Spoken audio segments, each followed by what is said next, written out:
sure you want TC and Eve to be the first to hear our news? Of course. I mean, they're our best friends in the whole world, and I can't wait to see Eve's face when we tell her the news. You know, Eve must be home. Her car's still in the driveway. And what if there's something wrong?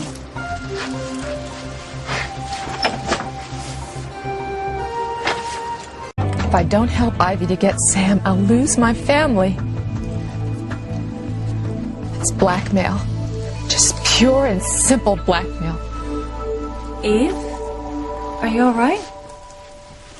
Sam, Grace, I didn't see you come in. Yeah, I know. We knocked and called. Where were you? Right here. We know that, but you were a million miles away. Eve, you're shaking. What's going on? What were you looking at on the computer? Oh, nothing. Hey, it's us. We already know it's about blackmail. Who told you? I didn't want anybody to know.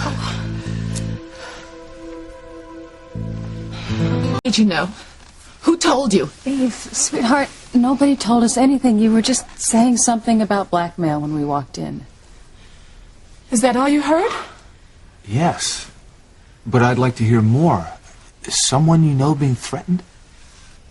It's a patient of mine. She broke down and confided in me. Well, tell me her name. I can't do that, Sam. Eve, you have to if you want to help her. I mean, blackmail is one of the cruelest, most cowardly crimes I've ever come across. And if this perpetrator isn't stopped, he will chip away at his victim for years. I've seen it happen. It's a slow, torturous death. And in a way, it's more cold-blooded than murder. If I told you the whole story, would you keep it in confidence? Of course. What about you, Sam? It's different with me, Eve. You know that. I'm a cop. Of course I would try to keep any information that you give me confidential, but I couldn't guarantee it. Everything that passes through the court becomes a matter of public record. Eve. It would kill my patient to have the facts of the case come out. Even if it's the only way you can help her? Eve, if this blackmailer isn't caught, your patient will wind up giving in to whatever he demands. You may think that you're doing her a favor by not telling me, but you're not. No, I have to do what I have to do, Sam. I don't tell you how to do your job. Please don't tell me how to do mine. Eve, calm down. I'm sure that Sam didn't mean to step on your toes. No, I didn't, but I guess from where I sit, I see things differently. I'm sorry I snapped at you, Sam. It's just that my patient has so much to lose. Her family, her friends, everything. It's terrible. And the blackmailer must really have something awful over her. Worse than you can imagine. All I can tell you is these people don't go away. Once you give in to them once, they're going to come back again and again. My patient doesn't have any choice. Maybe I should make some tea. I think we could all use a cup.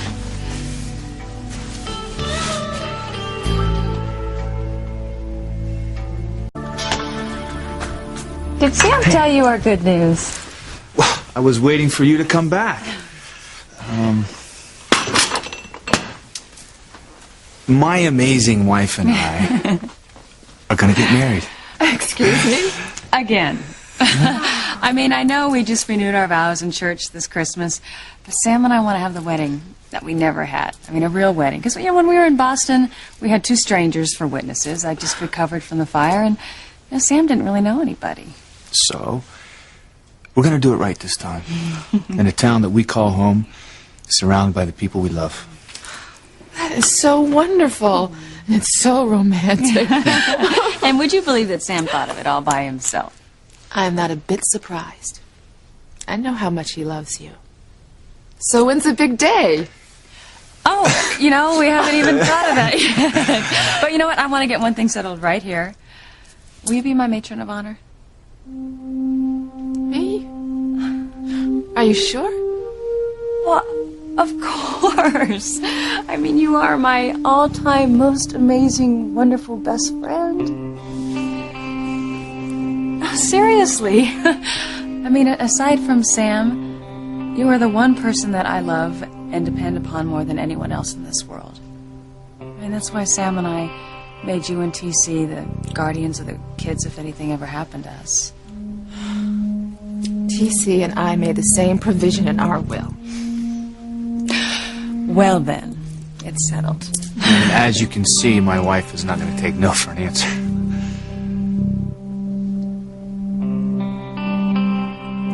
I love you, Grace. Oh, Eve. I love you too.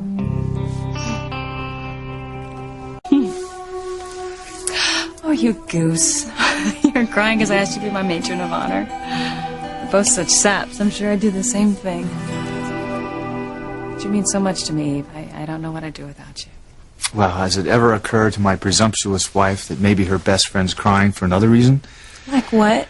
Like maybe she's scared to death that you're going to throw her in one of those god-awful maid of honor dresses. Don't you listen to a word he says. You can wear whatever you want. Just don't upstage me with your sense of style. I don't think you have to worry about it, Grace. Hey, you know, come to think of it, maybe I could borrow that pearl necklace that TC gave you for your anniversary? Uh-huh. I sense I'm about to be broadsided by a not-so-subtle hint. Of course you can borrow my pearls for your second wedding. You can borrow anything of mine that you want. All this talk has just reminded me of something. We have an APB out on a jewel thief who's responsible for a number of break-ins in Clayton. You think he's headed for Harmony? Possibly. He's considered armed and dangerous, and he's already killed 2 of his victims. Oh, my gosh. Thank goodness I don't have anything that he'd really want to steal. But, Eve, you've got a lot of really nice things. You should be careful. I'll tell TC. Maybe we'll put my jewelry in the safe deposit box. That's a good idea. Hey, you know, what about Ivy? What about her? Well, I mean, she's practically dripping in diamonds. I mean, she'd be a prime target. Yeah. Yeah, you're right. You know, maybe you should go over there and warn her. You know what? Actually, I really don't have enough time, but you know what? I'll call somebody at the station and have them call over there and warn her. Okay. You know, she's been such a good friend these last couple months, I'd hate to see anything happen to her. Have either of you seen her lately? Not me. I wonder what she's been up to. Well, get out of your hair. I know how busy you are during your few hours off from the hospital. Well, thanks for coming by, and congratulations again on your great news. Well, we'll let you know when we figure out a date. And if you change your mind about that blackmail situation, you know where to find me.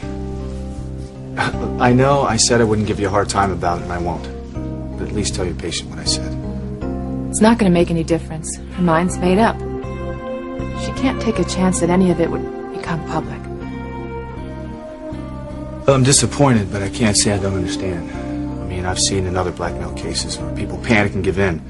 The problem is, once they do, the blackmail never ends. I mean, you hand over everything you have and they still come back for more. And it gets harder and harder to go to the police until eventually they own your soul. What do you mean?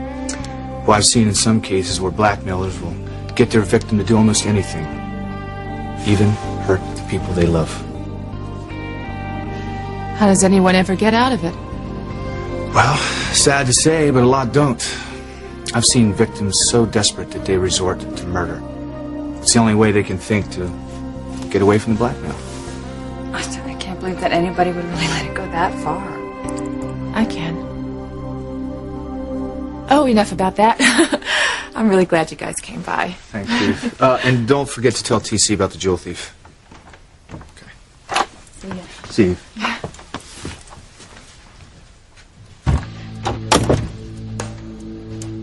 How could I ever betray my best friend? How many years before I get to retire? Oh, I'm afraid a few too many to be fantasizing about it already. Darn, I could really get used to days like this. Me too. You know, I'm so lucky, Sam. Got everything I've ever dreamed of. Perfect husband, wonderful children, and best friends. You think Eve's okay? Why? Well, you know, she seems so upset about that patient of hers. Then I guess that's why I love her so much, is because she always cares about somebody so much. You know, you'd almost think that she was the one being blackmailed. Yeah, except someone would have to dig long and hard to find a speck on her resume. Yeah, they'd still come up empty. You know, Eve hates it when I say this, but she is about the most perfect person that I know.